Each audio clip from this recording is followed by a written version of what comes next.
صلی علی السلام علیکم ورحمۃ اللہ وبرکاتہ۔ اللہم صلی علی سیدنا محمد وعلی آل سیدنا محمد وبارک وسلم۔ سیرت رسول صلی اللہ علیہ وسلم کی پروگراموں کی اگلی قسط کے ساتھ ہم آپ کے ساتھ ہیں۔ آج ہم اپنی بات کا آغاز کریں گے وہاں سے جہاں ہم نے پچھلے سیگمنٹ میں اسے چھوڑا تھا۔ ہم نے پچھلے سیگمنٹ میں غزوہ بنی النضیر کو اچھی طرح دیکھا تھا۔ اس کا صرف ایک اہم اس کی بات ہے جس سے ہم ایک اور امپورٹنٹ چیز کی طرف آپ کی توجہ انشاءاللہ کرانے کی کوشش کریں گے۔ عربوں میں اس زمانے کے مشرکین عرب میں توہم پرستی اور ضعیف الاعتقادی اپنے عروج پہ تھی، اور انہی خرافات میں سے ایک جو ان کا عقیدہ تھا یا ان کا جو ایک سوچ تھی ان کی، وہ یہ تھی کہ اگر کسی گھرانے میں کسی عورت کی جب اولاد ہوتی تھی اور اس میں سے وہ زندہ نہیں بچتی، جلدی ان کا انتقال ہو جاتا تھا اور وہ سروائیو نہیں کرتے تھے، تو ان کے پاس ایک یہ کہیں سے یہ بات آ گئی تھی کہ اگر ایک بچہ اپنا یہودیوں کو وہ دے دیں، کیونکہ ابراہیمک ریلیجن کو وہ کچھ نہ کچھ امپورٹنس تو دیتے تھے، تو اگر ایسا وہ کر لیں تو پھر اگلی جو اولاد ہوگی ان کی وہ سروائیو کر جائے گی اور وہ زندہ رہے گی۔ اسی وجہ سے انہوں نے مختلف اوقات میں اپنی اولاد میں سے کچھ بچے جو ہیں وہ بنو النضیر کو بھی دے دیے تھے۔ اب یہ جب بنو النضیر کی مدینہ سے بے دخلی کا معاملہ ہوا تو یہ بات سامنے آئی کہ ان بچوں کا کیا کیا جائے، کیونکہ وہ تو عرب بچے ہیں لیکن ان کو دے دیے گئے تھے، تو کیا ان کو ہم واپس لے لیں اور انہیں اسلام میں داخل کر لیا جائے، یا یہ اس قسم کی بات تھی۔ اسی پیرائے میں جو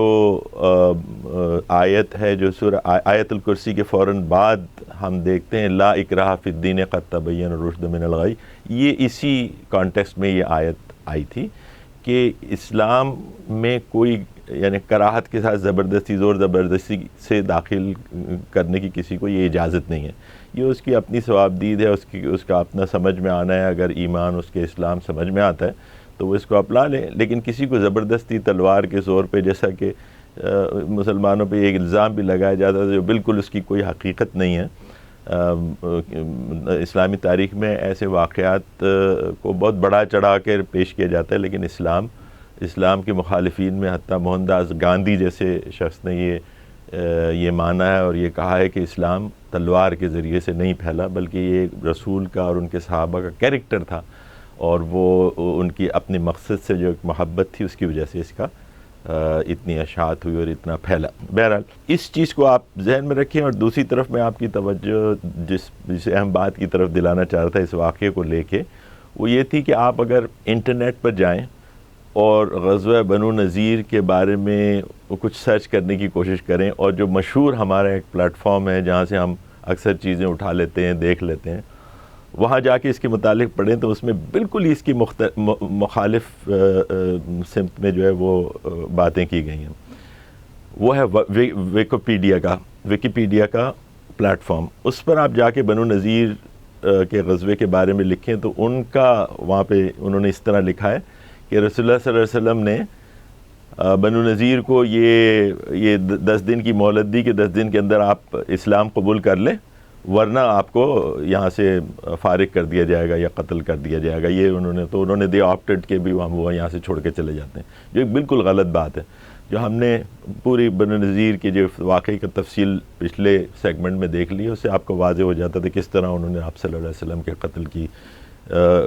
کوشش کی اور اس میں ناکام ہوئے، جس سے یہ سارا معاملہ ہوا، اور وہ بدعہدی کرتے رہے بار بار۔ اور آگے بھی جو ہم دیکھیں گے اس میں دیکھیں گے بنو النضیر کا ایک خاص کردار ہے اس بدعہدی میں، جو آگے ہم دیکھیں گے بیٹل آف ٹرینچ یا جو جنگ خندق ہے، اس کو جو انسٹیگیٹ کرنے والے تھے، اس کو شروع کروانے والے تھے، وہ یہی لوگ تھے۔ تو یہ ساری چیزیں چھوڑ کے ہم ویکیپیڈیا میں یہ دیکھتے ہیں کہ وہاں پہ وہ بتا رہے ہیں کہ جی وہ زبردستی انہوں نے ان کو اسلام لانے کے لیے کہا اور انہوں نے نہیں مانا، اس لیے انہیں چھوڑنا پڑا۔ تو ہمیں جو بات میں آپ کے سامنے سیرت پہ بات کرتے ہوئے ایک اہم بات آپ سے شیئر کرنا چاہتا ہوں، وہ یہ کہ اب جب آپ انٹرنیٹ کی ریسورسز کے اوپر جائیں تو اس کی تحقیق ضرور کر لیا کر لیں، خاص طور پہ رسول اللہ صلی اللہ علیہ وسلم کے حوالے سے جو باتیں. اچھا، قرآن کے اندر جو تحریف وغیرہ کا معاملہ ہے وہ تو وہاں ان کی بات چلی نہیں، کیونکہ وہ اس پہ یہ ممکن نہیں ہو سکا ان کے، اتنا پھیل چکا ہے یہ قرآن، اس کی حفاظت کا اللہ تعالیٰ نے اپنے ذمے لیا ہوا ہے، تو وہ کام چلا نہیں ان کا. لیکن سیرت کے معاملے میں وہ کئی اس طرح کی چیزیں ڈال کے شکوک پیدا کرنے کی کوشش کرتے ہیں، انجانے میں یا جان بوجھ کر. بہرحال ان چیزوں سے ہمیں ہوشیار رہنا ہے. تو انٹرنیٹ کی ریسورسز کے اوپر جب آپ کسی چیز کے بارے میں دیکھیں، سیرت رسول سے متعلق یا حدیث رسول سے صلی اللہ علیہ وسلم سے متعلق، تو اس کی تحقیق ضروری ہے اور اس کو ایسے ہی کبھی آگے بڑھانا نہیں چاہیے. جو صاحب علم لوگ ہیں آپ کے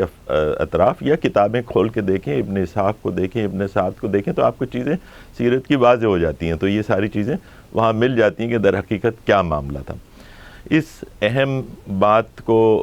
آپ کے ساتھ شیئر کرنے کے بعد اب ہم آگے چلتے ہیں سیرت سے متعلق، کہ اب ہم 5ویں اور 6ٹھی ہجری میں پہنچ چکے ہیں. اور اس کا ایک اہم واقعہ یہ ہے کہ غزوہ بنی مستلق، یہ ایک قبیلہ تھا جو بنو قزاع، ایک بڑا قبیلہ، اس کی ایک شاخ تھی. تو آپ صلی اللہ علیہ وسلم کے پاس یہ اطلاع ملی کہ ان کے جو سردار ہیں حارث ابن ابی درار، وہ ایک کوئی کیمپین مسلمان کے خلاف وہ اس کی تیاری کر رہے ہیں اور وہ مدینے پہ حملہ آور ہونے والے ہیں. اور اس کے لیے انہوں نے کچھ چند قبیلوں کو اکٹھا کیا ہے. اس خبر کی تصدیق ہونے کے بعد آپ صلی اللہ علیہ وسلم نے ان سے بجائے اس کے کہ ان کو مدینے تک آنے کی مہلت دیتے، آپ صلی اللہ علیہ وسلم نے فیصلہ کیا کہ ان سے جا کے باہر ہی مقابلہ کیا جائے گا. اس سے پہلے کہ وہ پریمپٹیو انہوں نے ایک پلان بنایا. اس کے لیے زید ابن حارثہ کو مدینے میں اس کا انچارج بنایا. اب جب وہ آپ صلی اللہ علیہ وسلم لے کے چلے، اور یہ ایک بہت چھوٹا سا، یعنی آپ اس کی جو تعداد ہے لوگوں کی اس سے ہی اندازہ کر لیں، یہ 10 گھوڑے، کوئی 20 مہاجرین اور 20 انصار اور 10 مہاجرین، یہ ٹوٹل وہ فوج تھی، وہ کنٹینجنٹ تھا جس سے آپ صلی اللہ علیہ وسلم جس کے ساتھ گئے تھے. ہم پہلے بھی اس بات کو کسی پروگرام میں کہہ چکے ہیں کہ آپ صلی اللہ علیہ وسلم کی زندگی کے اور سیرت کے واقعات جب ہم دیکھتے ہیں تو ان میں غزوات کی بہت اہمیت ہے، اور واقعی ہے اس میں بہت سارے لیسنز ہیں اور بہت ساری چیزیں ہمارے سیکھنے کے لیے ملتی ہیں. لیکن ان کی نوعیت اور ان کی ایکسٹینٹ، اور اس میں پوری جو ان غزوات میں یہ لگتا ہے کہ رسول اللہ صلی اللہ علیہ وسلم کی ساری زندگی جو ان غزوات میں ہی گزری، اور ایسا ہے بھی کہ یہ کانفلکٹ کی صورت میں بہت عرصے تک یہ معاملہ چلتا رہا. لیکن اس سب کے باوجود اس میں جتنی کلنگ ہوئی ہے مسلمانوں کی طرف سے بھی اور کفار کی بھی، وہ اتنی کم ہے کہ آپ تصور نہیں کر سکے کہ اتنا بڑا ایک انقلاب آ گیا، اور ٹوٹل اس کے اندر جو لاس آف لائف ہے وہ بہت کم ہے. اسی طرح جیسے میں نے کہا غزوہ بنو مستلق کا تو بہت ہم سنتے ہیں، لیکن اس کے اندر یہ ٹوٹل کنٹینجنٹ جو تھا مسلمانوں کا یہ تھا. اور روایات یہ ہیں کہ ایک روایت تو یہ ہے کہ لڑائی ہوئی نہیں، اور ایک روایت یہ ہے کہ لڑائی ہوئی جس میں 10 کفار مارے گئے اور 1 صحابی شہید ہوئے. تو یہ ٹوٹل جو کیجولٹیز تھیں اس مارکے کی وہ یہ تھیں. اب اس سے متعلق 1-2 باتیں اور، کہ آپ صلی اللہ علیہ وسلم نے حضرت جویریہ جو کہ حارث، جو اس قبیلے کے حارث ابن درار سردار تھے، ان کی بیٹی تھیں. اور جب یہ مال غنیمت جو تقسیم ہوا مسلمانوں میں، تو وہ آپ صلی اللہ علیہ وسلم کے ایک صحابی کے حصے میں آئیں،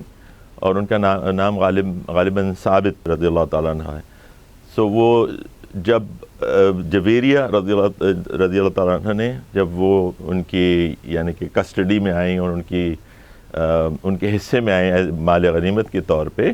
تو ثابت نے ان سے ایک مکاتبہ کے مطلب یہ ہوتے ہیں کہ وہ ایک چیز طے کر لیتے ہیں کہ اگر یہ غلام یا یہ جو لونڈی ہے یہ اتنی قیمت ادا کرنے کے قابل ہو جائے گی یا یہ پیسے ادا کر دے گی تو وہ پھر آزاد سمجھی جائے گی اور آزاد ہو جائے گی. تو وہ جویریہ رسول اللہ صلی اللہ علیہ وسلم کے پاس آئیں اور انہوں نے یہ کہا کہ جی مجھے آزادی دلائیں اس قید سے اور اس بندھن سے جو ایک مال غنیمت کی طور پہ ان کو ایک صحابی کے حصے میں وہ آئی تھی. تو آپ صلی اللہ علیہ وسلم نے ان کو پروپوز کیا، انہوں نے کہا کہ میں تمہاری طرف سے یہ